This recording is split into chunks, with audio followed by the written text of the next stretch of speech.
हमारा टॉपिक रहने वाला है, कई लोग कई बार कहते हैं कि भाग्य बड़ा या कर्म बड़ा, कई बार ये चर्चा छिड़ जाती है।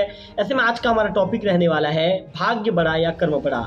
ये सवाल भारतीय दर्शन और साहित्य में लंबे समय से चर्चा का विषय बना रहा है। इस पर आधारित एक प्रसिद्ध जो कहानी है, उस कहानी को लेकर विचार के रूप में उस कहानी को मेरे दर्शकों के बीच पेश कर रहा हूँ। आप मेरे जो दर्शक हैं, आप द रवि स्टोरी देखना शुरू कर चुके हैं, तो चलिए भाग्य बड़ा या कर्म बड़ा, आज इस पर एक जो कहानी है उस कहानी को मेरे दर्शकों तक मैं पहुंचाने का काम कर रहा हूं। एक बहुत समय पहले की बात होती है। एक छोटे से गांव में एक किसान और एक साधु दोनों रहते थे। किसान अपनी जिंदगी में कठिन परिश्रम करता था, लेकिन फिर भी उसकी हालत अच्छी नहीं थी। वहीं जो साधु था, हमेशा ध्यान और साधना में साधु जी लीन रहा करते थे और भिक्षाटन के जरिए अपना जीवन यापन करते थे। एक दिन किसान और साधु दोनों की एक जगह मुलाकात होती है। किसान इसके बाद साधु से पूछते हैं, आप हमेशा ध्यान में रहते हैं, भिक्षाटन करते हैं, इसके बाद आपकी ज़िंदगी में शांति बनी रहती है। मैं दिन रात मेहनत करता हूँ, लेकिन मुझे इसके बाद भी सुख नहीं मिलता। क्या आप मुझे बता सकते हैं? जो किसान है ये सवाल साधु से पूछते हैं, क्या आप मुझे बता सकते हैं कि किसका महत्व ज़्यादा होता है, भाग्य या कर्म का? पहले तो साधु मुस्कुराते हैं, इसके बाद वो एक कहानी किसान को सुनाते हैं। कहानी वे ये सुनाते हैं, साधु कहते हैं, एक बार एक राजा और एक साधु जंगल में मिलते हैं। दोनों राजा और साधु दोनों की जंगल में मुलाकात होती है।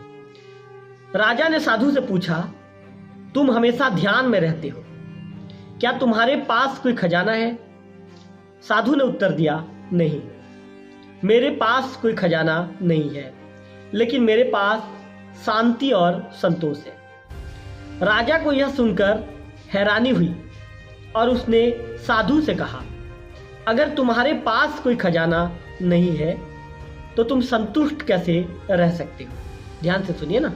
इसके बाद साधु जो होते हैं मुस्कुराते हैं और बोलते हैं, राजा, खजाना सिर्फ धन नहीं होता, वह संतोष और आत्मज्ञान भी हो सकता है। अगर तुम मेहनत करो और जीवन में कुछ अच्छा प्राप्त करने की इच्छा रखो तो कर्म की महत्ता बढ़ जाती है। लेकिन अगर तुम्हारे अंदर संतोष और आत्मविश्वास नहीं है तो चाहे तुम्हारे पास कितना भी धन हो, तुम खुश नहीं रह पाओगे। ये कहानी को किसान सुनता है और फिर सोचता है। किसान कहानी को सुनने के बाद पहले सोचता